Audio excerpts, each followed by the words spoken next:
Assalamualaikum warahmatullahi wabarakatuh. Di sini kami akan mempresentasikan hasil dari diskusi kelompok kami, yaitu sistem pernafasan pada hewan air. Sebelumnya, izinkan perkenalkan nama kelompok kami. Yang pertama adalah Malaviva, NIM 235110001. Yang kedua ada saya sendiri, Adil Pradika, 23511000017. Dan yang ketiga ada Yulia Makviro, NIM 235110041. Ventilasi atau pertukaran gas. Ventilasi atau pertukaran gas adalah pertukaran oksigen dan karbon dioksida antara cairan tubuh hewan dan lingkungan tempat hewan itu hidup. Oksigen yang dikeluarkan hewan dari lingkungannya digunakan untuk produksi ATP melalui oksidasi bahan makanan. Produksi dan pelepasan karbon dioksida kembali ke lingkungan. Produksi ATP ini disebut respirasi metabolik. Hampir semua hewan bergantung pada metabolisme aerobik tersebut untuk memenuhi kebutuhan energi istirahat mereka. Meskipun dimungkinkan untuk menghasilkan energi bentuk ATP, dengan metabolisme anaerobik, pertukaran gas antara hewan dan lingkungan terjadi melalui proses difusi sederhana. Hewan air kecil, pertukaran gas di seluruh permukaan tubuh secara umum cukup untuk memenuhi kebutuhan hewan berkembang. Respirasi atau pernapasan adalah proses pertukaran oksigen dan karbon dioksida antara suatu organisme dengan lingkungannya. Peranan oksigen dalam kehidupan ikan merupakan zat yang mutlak dibutuhkan oleh tubuh, yaitu untuk mengoksidasi zat makanan yang berupa karbohidrat, lemak, dan protein, sehingga dapat menghasilkan energi. Sistem respirasi memiliki fungsi utama untuk memasok oksigen ke dalam tubuh serta membuang CO2 dari dalam tubuh. Respirasi eksternal sama dengan bernafas, sedangkan respirasi internal seluler ialah proses penggunaan oksigen oleh sel tubuh dan pembuangan zat sisa metabolisme berupa CO2. Alat yang digunakan dalam respirasi haruslah mendukung dengan lingkungannya. Laju respirasi dapat diekspresikan dalam bentuk konsumsi oksigen per gram berat badan per jam atau biasa disebut dengan laju metabolisme spesifik massa. Pengukuran konsumsi oksigen merupakan cara yang disarankan untuk mengukur laju respirasi hewan air termasuk ikan.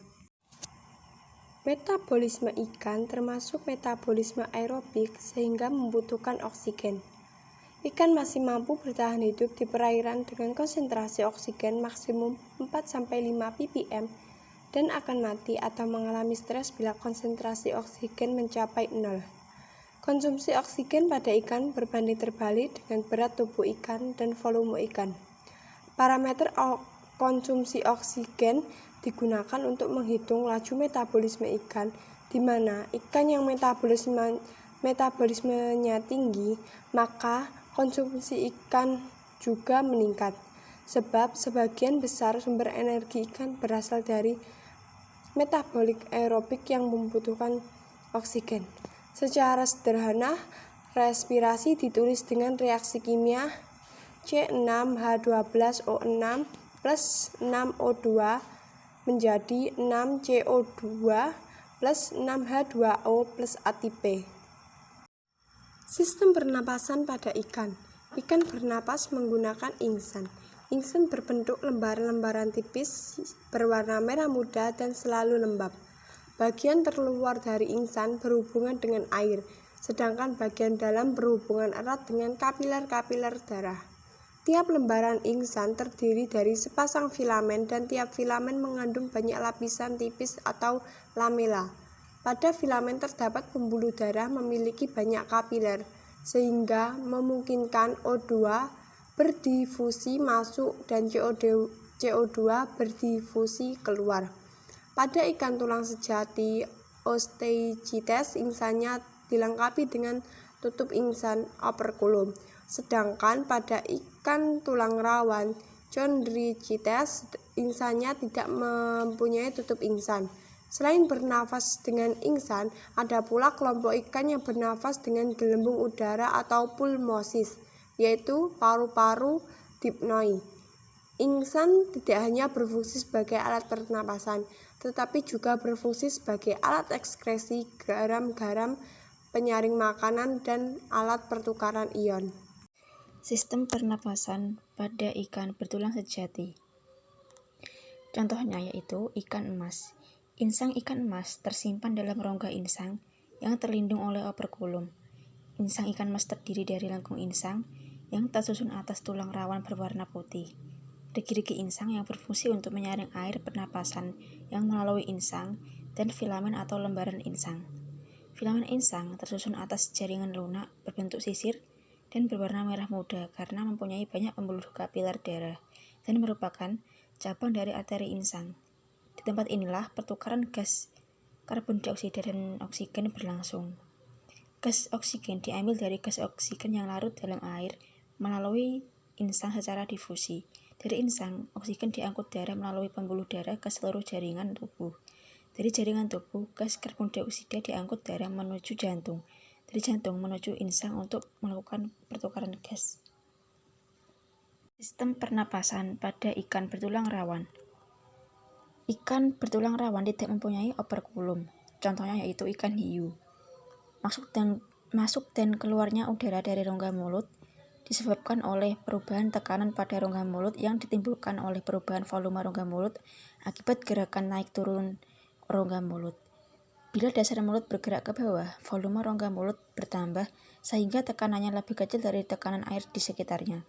Akibatnya, air mengalir ke rongga mulut melalui celah mulut yang pada akhirnya terjadilah proses inspirasi.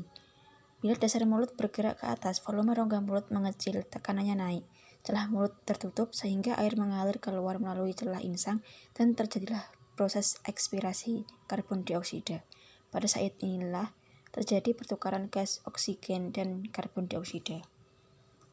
Sistem pernapasan pada ikan paru-paru atau dipnoi.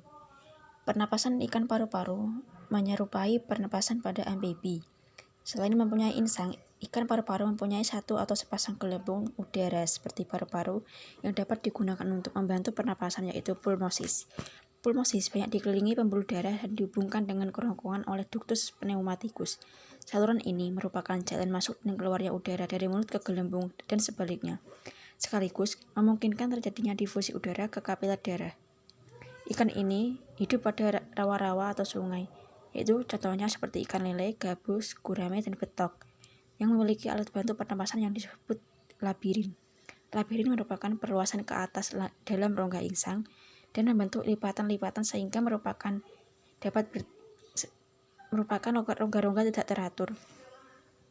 Rongga labirin berfungsi menyimpan udara sehingga ikan tersebut dapat bertahan hidup pada perairan yang kandungan oksigennya rendah.